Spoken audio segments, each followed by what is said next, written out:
Semiconductor characteristics. So what we are seeing in the figure is the photo of the semiconductor kit available in lab. Now from performance viewpoint, this experiment is very simple. So first let us understand that in this kit which are the different sections which represent the 5 building blocks of a power electronic system. So this upper half as written control section, that is here, it represents the control circuit. The entire thing is control circuit. This particular section, okay, fine. So we'll be more specific. So this is the control circuit, that is the UJT as a relaxation oscillator to generate the firing pulses for both SCRs T1 and T2 at omega t equal to alpha and omega t equal to pi plus alpha respectively. Now this particular section, that is PT, that is a pulse transformer, it represents the isolation between high power side and low power side. So it is a 1:1:1 pulse transformer with part number 4503. So there is one primary and there are two secondaries. The upper secondary, it will contain the firing pulse at omega t equal to alpha radians, and the lower secondary will contain the firing angle at omega t equal to pi plus alpha radians. So we know that this particular SCR in semiconverter T1, it has to be fired at alpha, and T2 has to be fired at pi plus alpha. So the upper secondary has to be connected to the gate terminal of T1, which has to be fired at alpha radians, and the lower secondary, which has the pulse at pi plus alpha, it has to be connected to the gate of T2. So having said this, this is the control circuit, the isolator, and this is the power circuit. This is the whole power circuit, and this is our load. Okay, so there is an inbuilt load. This not load is not inbuilt. We are supposed to connect a bulb here, a 100-watt bulb here. So a bulb here, and when we connect the bulb between these two terminals, it is purely resistive load. And if you want to connect RL load, then we have to disconnect this terminal and you have to connect it here, and then you have to return it here. So I will show how to do. Okay, so basically uh, the things to be performed in this experiment are, first is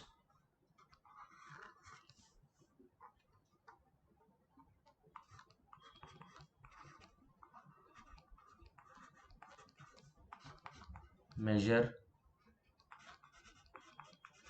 VL/AVG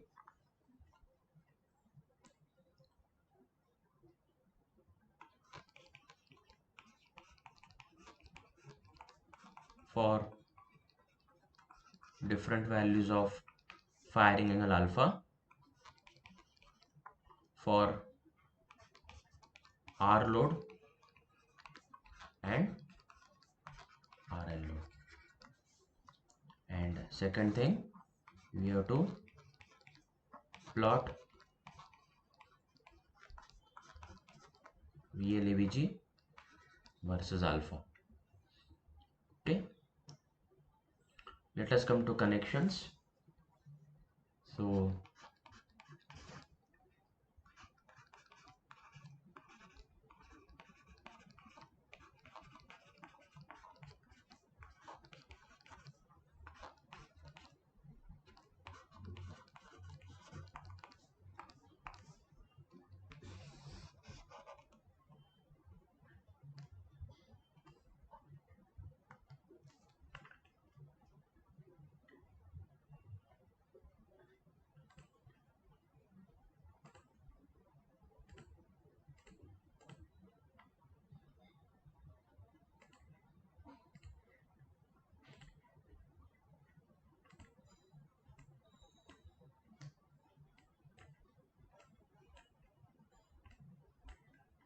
yeah, let us first make the connections.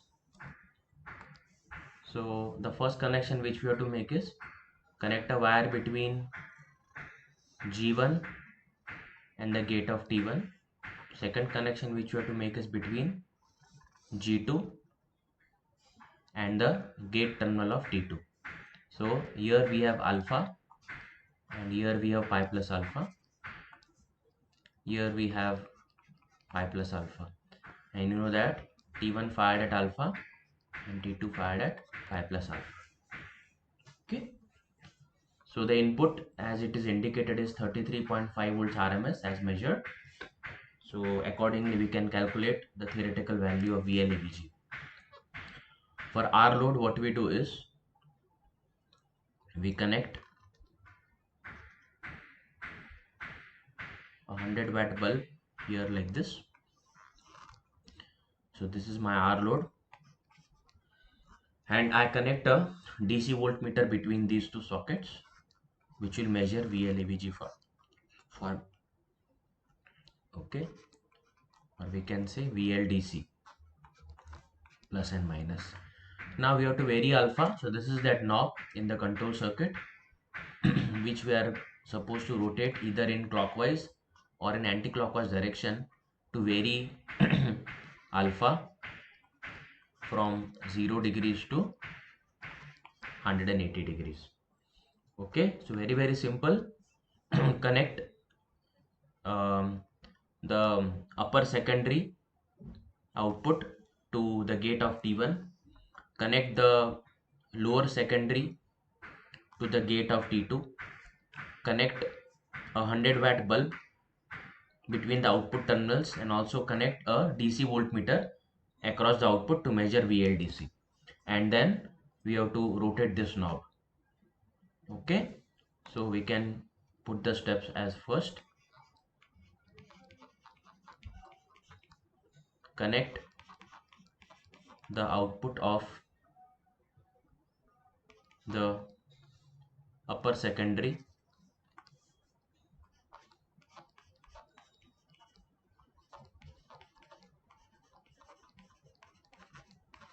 of the pulse transformer to the gate of SCRT1, connect output of lower secondary of pulse transformer to the gate of T2. Third, connect 100-watt filament lamp between output terminals to act as R load. Fourth, connect DMM as a DC voltmeter to measure VLAVG. And fifth is rotate the potentiometer in the UJT control circuit in order to vary alpha from 0 degrees to 180 degrees. And sixth is note the value of VLAVG for every new value of alpha. Okay, so these are the steps for R load. Okay, Now if you want to take the readings for RL load, measurements for RL load,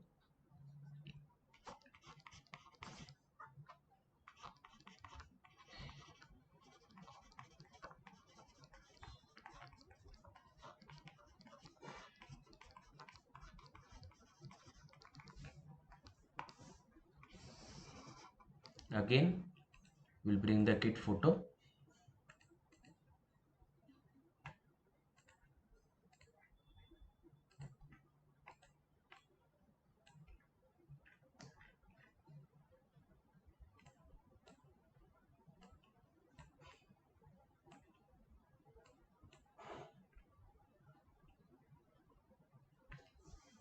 Make the connections again.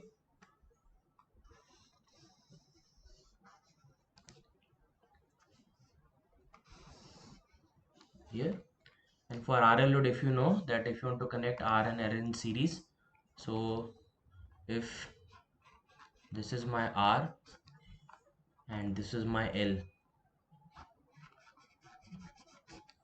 and if this is my terminal 1 of R, terminal 2 of R, terminal 1 of L, terminal 2 of L, if I want to connect both of them in series, then I am supposed to connect the terminal 2 of R to terminal 1 of L, and then here the output will now be measured between this terminal and this terminal. That means the output is always measured like this. It will be between these two. Okay, so this will be my VLDC.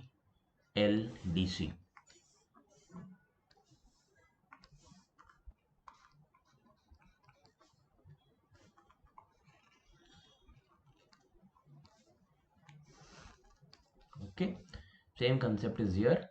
So now what I will do is see how I draw it.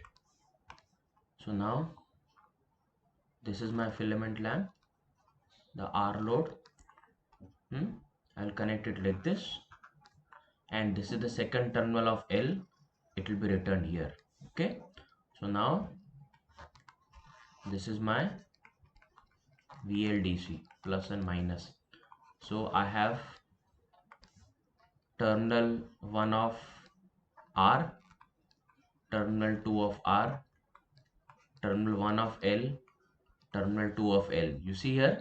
So now output voltage is measured between terminal 1 of R and terminal 2 of L. So where is terminal 1 of R? It is here, and terminal 2 of L is here. So this is how it is, right? So this is the readings for RL load. So everything else remains the same. So I can say repeat steps 1 to 6.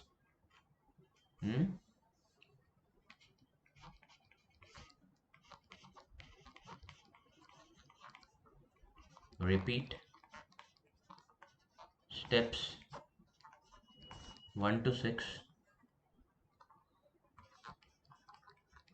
with the only change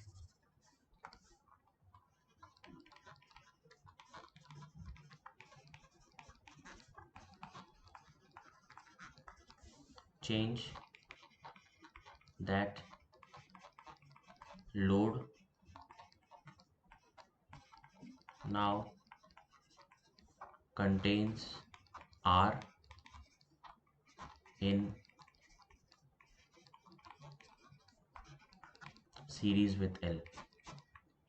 Okay, and as such the theory says that semiconductor has internal freewheeling action. So although on the kit the freewheeling diode has been shown, theoretically we don't need it because the negative portions are not at all generated in the load voltage waveform, because there is internal freewheeling between T1 and D1 in the interval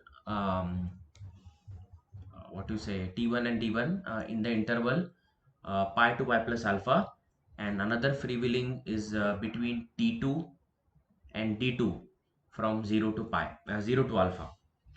Okay, but still in lab we have seen that negative portions are seen because the diode which has been provided here is not a fast switching diode, right?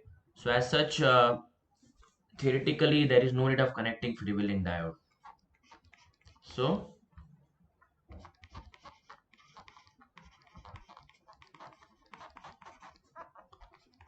freewheeling diode is not needed.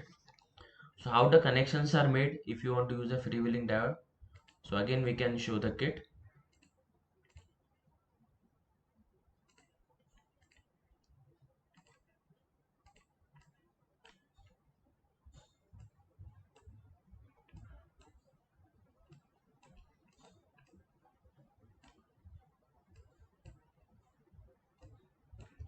So first will, so basically how we are supposed to connect it, wait, I will show you here.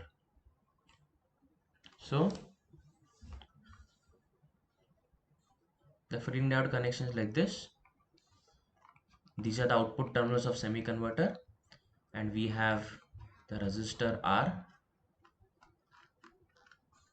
L in series, and we are supposed to connect the freewheeling diode like this.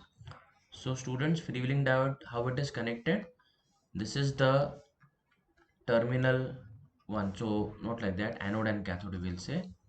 So anode of freewheeling diode, cathode of freewheeling diode. So anode is connected to the terminal 2 of inductor, and the cathode is connected to terminal 1 of the resistor. Okay, so this is R and this is L. So how do you do that? It's very simple. Here this is my resistive load. So this is terminal 1 of resistor, terminal 2 of resistor. This is terminal 1 of inductor, terminal 2 of inductor. This is the cathode of freewheeling diode, anode of freewheeling diode. According to this diagram, how to make the connections? The first connection is here, second connection is here. So this is how I connect. So now connecting terminal 2 of R to terminal 1 of L brings R and L in series. Okay, and then here you are having your VL AVG to be measured. And then what are the freewheeling connections? The cathode is to be connected to terminal 1. So we are going to connect the cathode of the freewheeling diode to terminal 1 of R, and anode is to be connected to terminal 2 of L. So where is the terminal 2 of L? Terminal 2 of L. Okay, fine. We have not made the connections here. Wait. So here. So now we are having RL and in series. And now here, and we can connect it here. Okay. So now students, the cathode of freewheeling diode connected to terminal 1 of R. You see here this connection, and the anode of the freewheeling diode connected to terminal 2 of L. Okay, so we have connected it here. Okay, yeah, and the OBS table is like this. The firing angle in degrees, and we have VL AVG, and we have R load, RL load.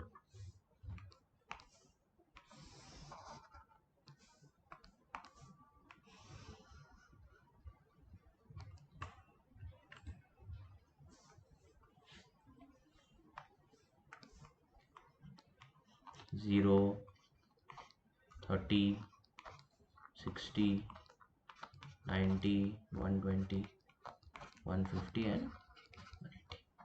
Okay, accordingly. Okay, thank you.